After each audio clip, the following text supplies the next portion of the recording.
Kenapa Allah tidak memberikan hidayah saja kepada semua orang, Ustaz? Apakah Allah tidak cinta pada orang yang belum diberi hidayah? Dan bagaimana cara menjemput hidayah? Nah, Ustaz.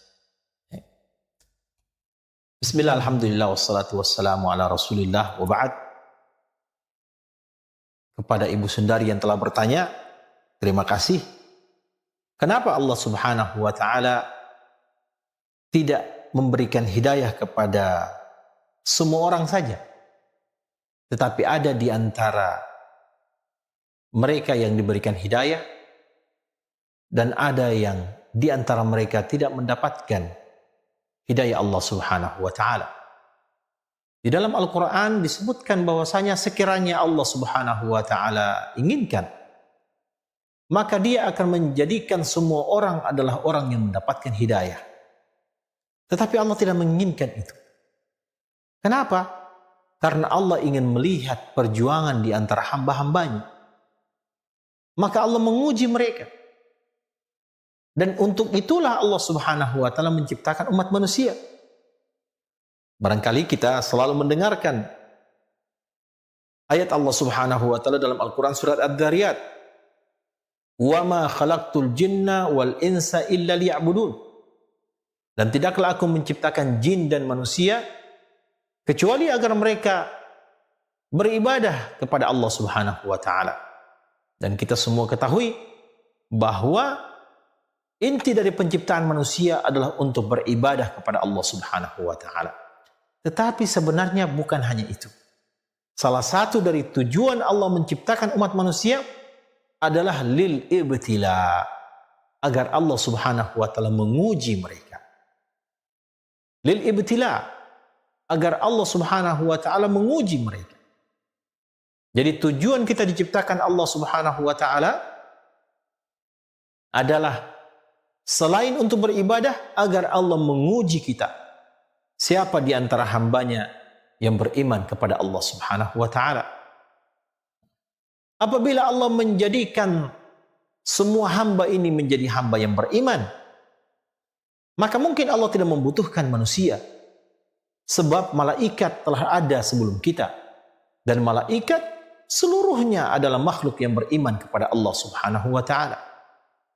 Maka kalau Allah ingin menciptakan manusia seluruhnya beriman, maka fungsi keimanan atau fungsi penciptaan kita telah ada pada diri para malaikat. Sehingga Allah tidak membutuhkan untuk menciptakan kita.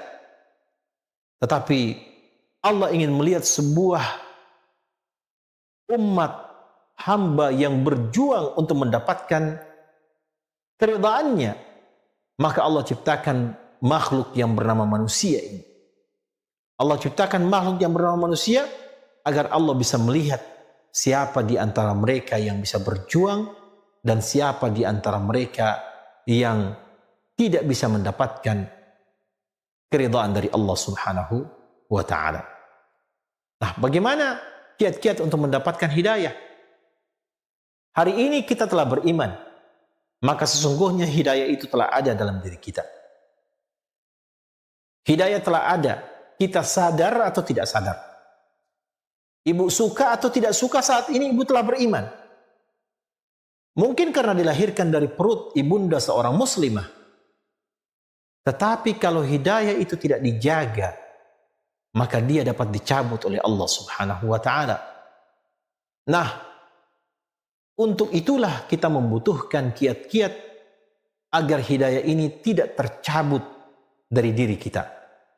Salah satunya, seperti yang telah kita sampaikan, berdoa kepada Allah subhanahu wa ta'ala.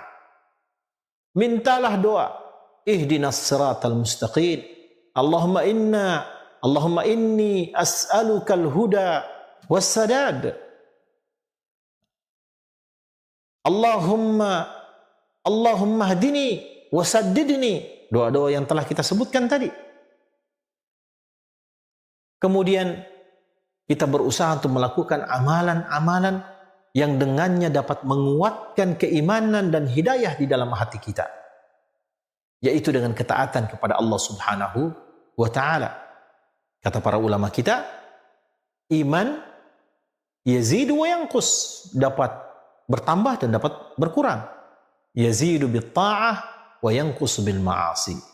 Iman ini, hidayah ini dapat kokoh, dapat bertambah dengan ketaatan kepada Allah, dan dia dapat berkurang dengan kemaksiatan kepada Allah Subhanahu wa taala. Di dalam riwayat hadis dikatakan, barang siapa yang bermaksiat kepada Allah, maka Allah akan menanamkan dalam hatinya nuqtatan sauda, satu titik hitam. Dan setiap kali dia bermaksiat, maka Allah tambahkan titik hitam tersebut. Sehingga ketika dia tenggelam dalam kemaksiatan, boleh jadi di dalam hatinya penuh dengan titik-titik hitam. Titik-titik hitam ini akan menjadikan hati umat ini atau hamba ini hati yang sakit. Kalau hatinya sakit karena banyaknya titik hitam, dia harus obati itu. Dengan apa obatnya? Istighfar kepada Allah Subhanahu wa taala. Bertaubat kepada Allah Subhanahu wa taala. Kerjakan amalan kebaikan untuk menutupi amalan-amalan keburukan. Tetapi kalau dia lalai dari pengobatan terhadap titik-titik hitam ini, hati yang sakit tidak diobati.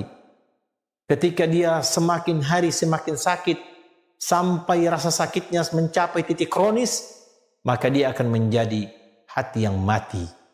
Hati yang mati, hati yang ditutupi oleh Allah Subhanahu wa taala. Qalbun mayyit, hati yang mati. Oleh karena itu, sebelum hati kita menjadi hati-hati yang mati dari hidayah Allah Subhanahu wa taala, sirami hati tersebut. Obati hati tersebut dengan istighfar, dengan taubat kepada Allah, dengan amalan-amalan kebajikan, sehingga dia dapat kembali menjadi hati yang sehat, dan kemudian pertahankan itu dengan doa dan amalan-amalan kebajikan agar kita terhindar dari hidayah yang tercabut oleh Allah Subhanahu wa taala. Wallahu taala a'lamu bis-shawab.